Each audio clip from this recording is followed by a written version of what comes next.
तू निर्वाण को प्राप्त करेगा यदि तू आत्मा को आत्मा मानेगा। अगर तू आत्मा को आत्मा नहीं मानेगा और ये पर पदार्थों में सुख की कल्पना करेगा, देहादिक को आत्मा माने, आत्मा समझते हो, आत्मा माने अपनापन, आत्मा को आत्मा मानेगा माने आत्मा में अपनापन करेगा, उसका नाम आत्मा को आत्मा जानना है।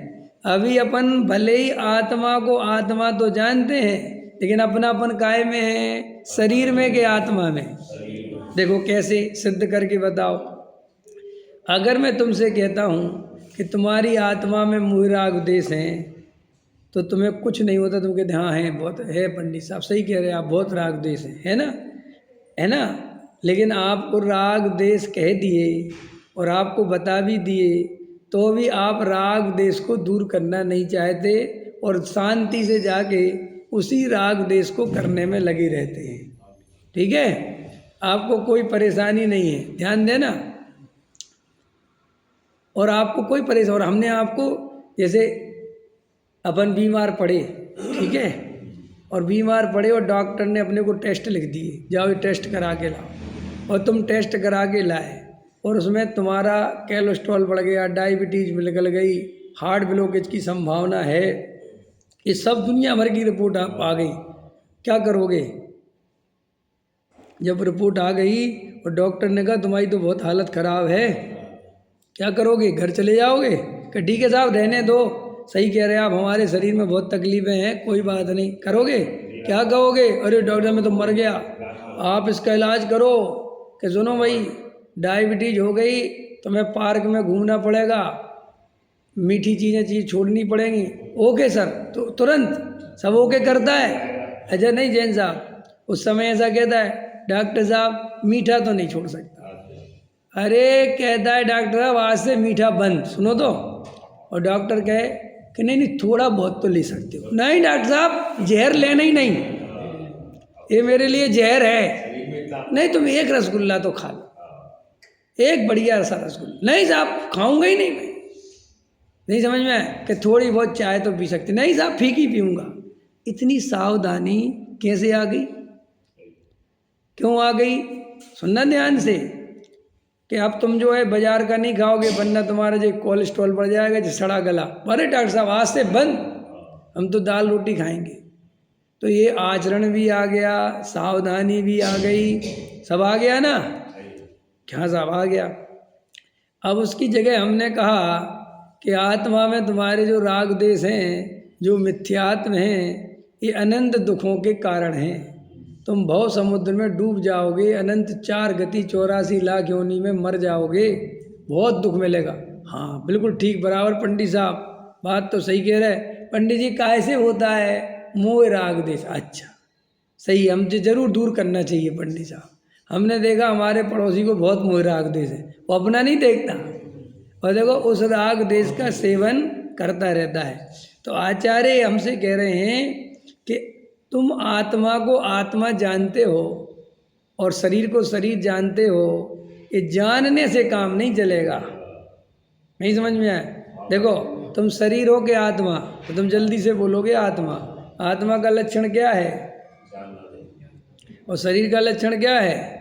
स्पर्श रस गंध मण पुद्गल, कि दोनों न्यारे न्यारे हैं, कैसा दोनों ने तो जान तो लिया आत्मा। आचार्य कहते हैं ये जान लिया, फिर ये बता तुझे अपनापन किस में है? तुझे शरीर की चिंता है कि आत्मा की? ये बता तू। अब तूने आत्मा जान लिया ना और शरीर जान लिया, और तू कह रहा है कि शरीर और आत्मा अलग अलग है। कि हाँ साहब अलग अलग, और हम तुझसे पूछ रहे कि तू आत्मा है कि शरीर? तो कह रहा आत्मा। तो तू आत्मा है तो तुझे आत्मा की चिंता करनी चाहिए कि शरीर की? किसकी करनी चाहिए? और अपन चिंता काहे की करते? तो आचार्य कहते तुम शरीर की चिंता करते हो, तो इस बात का लक्षण है, प्रमाण है, कसौटी है कि तुझे अपनापन आत्मा में नहीं है, तुझे अपनापन देह में है।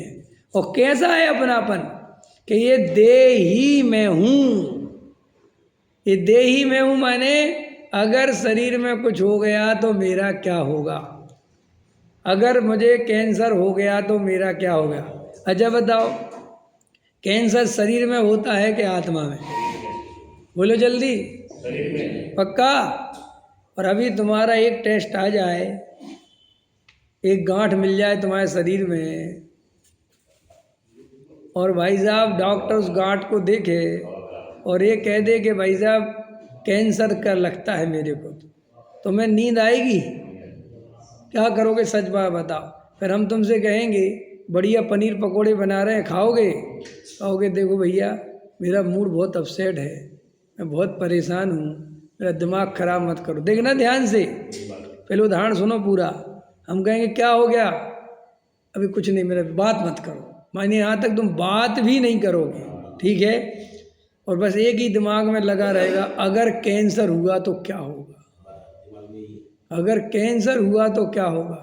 फैक्ट्री से फ़ोन आएगा, माल भेजना है, अरे भैया भेज दो, मेरा दिमाग खराब मत करो। क्या हो गया सेठ जी? कुछ नहीं कुछ नहीं। देखो अपने आप शांत हो गया ना, बोल नहीं रहे ज़्यादा, गुस्सा नहीं कर रहे किसी पे। क्या दिमाग में चल रहा है? अगर कैंसर हुआ तो क्या होगा, ठीक। और जाके एक ही इंतज़ार कर रहे, क्योंकि कैंसर की जांच करवाओ तो वो एक दिन में नहीं आती, 3-4 दिन में आती, कभी कभी एक हफ्ते में भी आती है। तो एक हफ्ते तक महा बेचैन रहेगा, सुनना मेरी बात। और एक ही चिंता, अगर कैंसर हुआ तो क्या होगा। और 7 दिन बाद रिपोर्ट आ गई कि कैंसर है। समझ में आया कि नहीं आया? अब देखो कैंसर किस में हुआ, शरीर में कि आत्मा में? ध्यान से देखना, किस में हुआ। और कितनी चिंता, न खाने पीने की याद आ रही, न पत्नी न बच्चे, बस एक ही दिमाग में आ रहा, अगर कैंसर हुआ तो मेरा क्या होगा, अगर कैंसर हुआ तो मेरा क्या होगा।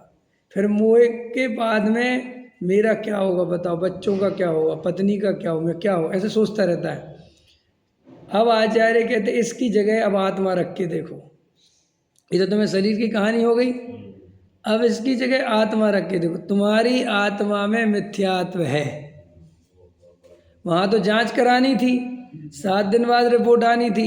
यहाँ तो 7 दिन का कोई चक्कर नहीं है, यहाँ तो हमने तुम्हें मिथ्यात्व बताया और मिथ्यात्व का लक्षण बताया, और तुम्हें 100% वो लक्षण अपने अंदर पाया। पाया कि नहीं पाया? 100% पंडित साहब बिल्कुल आप सही कह रहे। हम तो अपने को शरीर संयोग वाला ही मानते हैं, हम तो अपने को विवेक कुमार ही मानते हैं, हम तो प्राप्त पर्याय में तन्मय हैं, हम तो पैसे में सुख मानते हैं, हम तो पद प्रतिष्ठा में सुख मानते हैं। देखना ध्यान से, मानते हो कि साहब बिल्कुल मानते।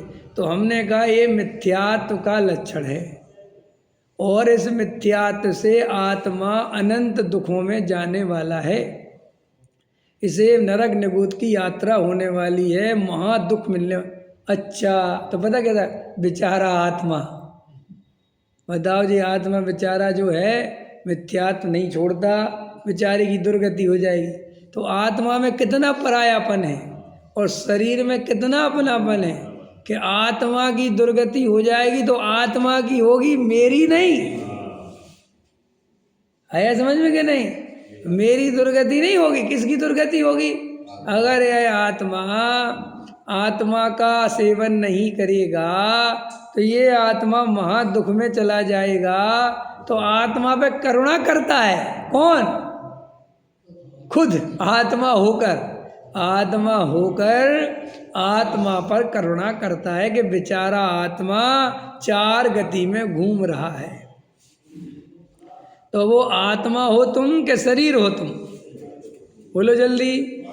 तुम बोलोगे कि साहब हम तो आत्मा है, तो आचार्य कहते बोलने की बात नहीं है, तेरी जब परीक्षा करके देखते हैं, जब उसे तर्क की, युक्ति की, लॉजिक की कसौटी पर कसते हैं, तो तेरा दूध का दूध पानी का पानी हो जाता है।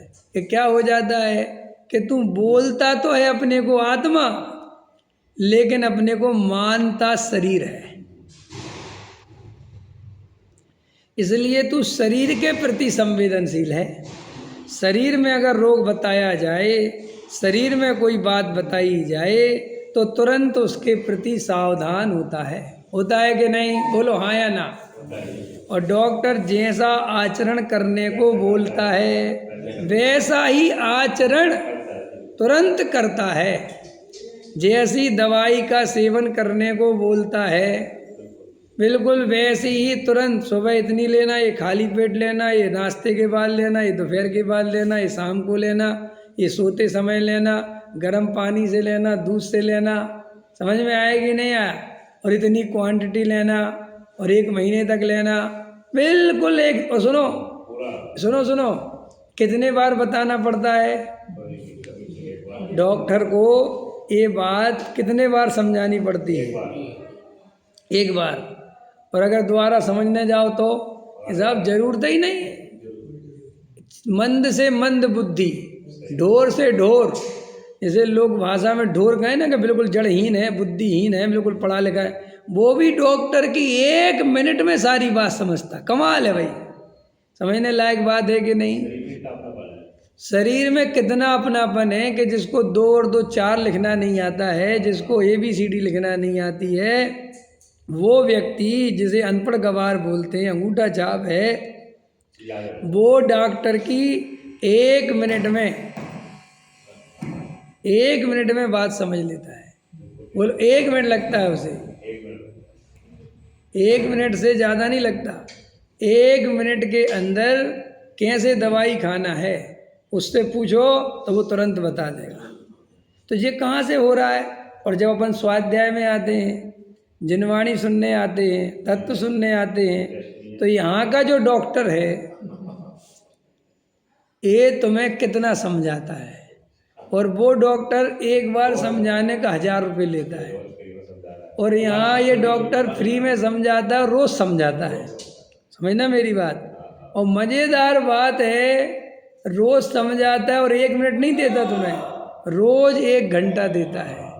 और उसके बाद भी हम अगले दिन भी बिल्कुल ना वो आचरण में परिवर्तन करते हैं, ना वो दवाई का सेवन करते हैं, और अगले दिन आकर फिर बैठ जाते हैं कि आपने जो दवाई बताई थी 1 बार फिर बताओ, आपने जो आचरण बताया था वो 1 बार आचरण करते। खाना पीना अकेला नहीं होता कि साहब क्यों नहीं होता? ये सुन लो अच्छे से भाई, खाना पीना तो शरीर का धर्म है, इसलिए जब शरीर में रोग होता है तब क्या खाना, क्या पीना, कैसे उठना बैठना, वो शरीर के संबंध में है।